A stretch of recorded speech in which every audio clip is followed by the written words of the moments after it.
how to be more productive with your workouts. So, been getting a lot of mobility questions, a lot of warm-up questions through a lot of the programs that we've been doing now since we've been under quarantine, and everything's been just either through Zoom or in an email format. So a lot of the questions I get are around warm-ups, and there's a lot of confusion because people know you should warm up.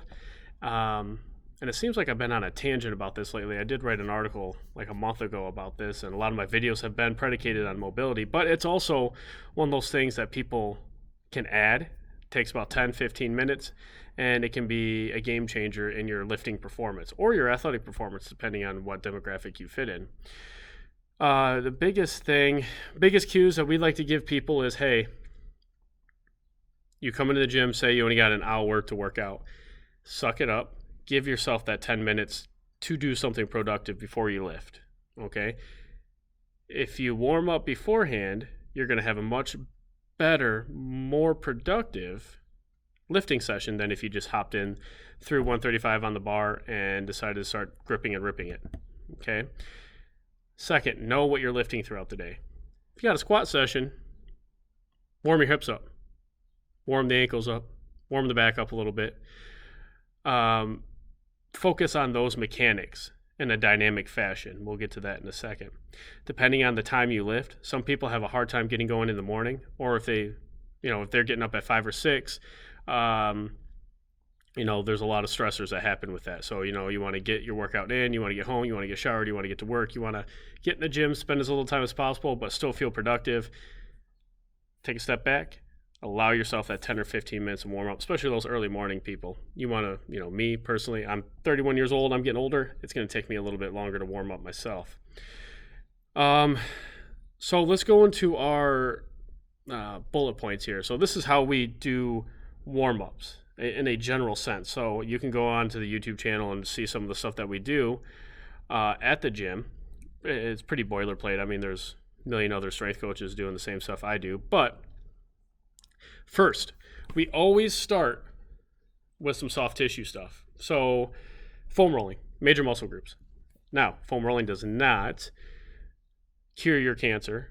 Okay, it is not the tool that is going to save your joints, your ligaments and tendons, and instantly improve all your mobility wants and wishes. How I always explain it to clients is it alleviates some stiffness. So if you ever foam rolled and then you get up afterwards, you feel a little more loose, cool. All right, it's not breaking down scar tissue or muscle, whatever. I don't know. There's a lot of stuff out there. It's not doing that. So we start with a good foam roll, major muscle groups. We're not living on the thing. We're going to be on it in a few minutes. We start on the ground. So next we go from foam rolling to some groundwork, right? We might do some hip rockers, might do some T-spine rotation, some cat cows, child's pose, something that's going to be in that quadruped, that hands, knees position, or it can be something else. Whatever your needs are. It depends on the client as well. If we put someone through a movement assessment and they need specific mobility work, it's going to be towards them. So we start on the ground. And oftentimes that's a single joint exercise, okay? Next, we go from that single joint to a multiple joint movement, okay? And we can do that in a whole bunch of stuff. So the world's greatest stretch you can see on YouTube as well. That's another thing you can modify to stay on the ground, but you can start incorporating a couple more joints. So we like to ramp everything up. Just like lifting, you start with your most compound stuff.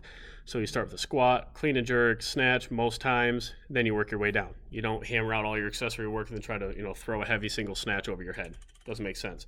Warming up's kind of the opposite. We want to ramp ourselves up slowly and get prepared for that exercise bout. Next, we want to make sure we hit everything. Regardless of the mobility program we have someone on, we always like to include the ankles, hips, and T-spine. So for our general population of clients who are doing a lot of setting, this is very important.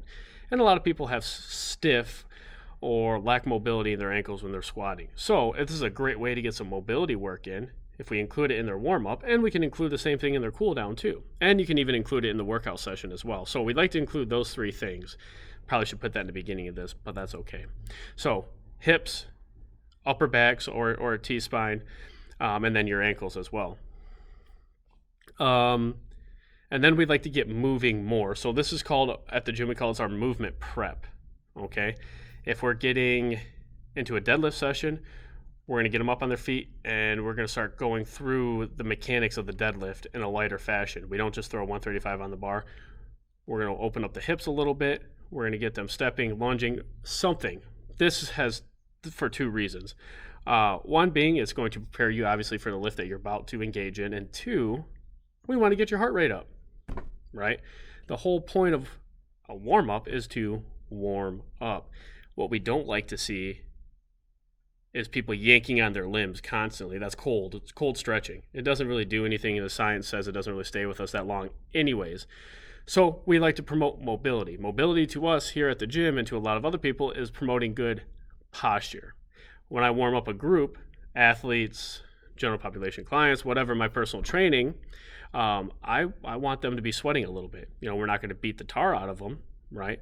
But we want them to be moving and make sure that they're putting their joints through a complete range of motion. As you know, one of the famous sayings that I like saying, I stole from Central Strength Coach, is motion is lotion. So you'll hear that a lot around this place. So big thing to recap, we want to make sure that we start with soft tissue work. So foam roll first, single joint, right on the ground, right? Something easy, and keep the pace up. Don't take 3 minutes in between your exercises. Keep up a good pace so you can get a good sweat. So we go from the ground to standing. And with that, we go from single joint to multiple joint as well. Okay. And then, like I reiterated just a second ago, is we want to make sure that we're breaking a little bit of sweat. I can't stress this enough. It's a warm up. We want heat. Okay. And of course, just for good measure, make sure you're getting some back in there, T-spine. Make sure your hips are show some love to your hips, and then your ankles as well.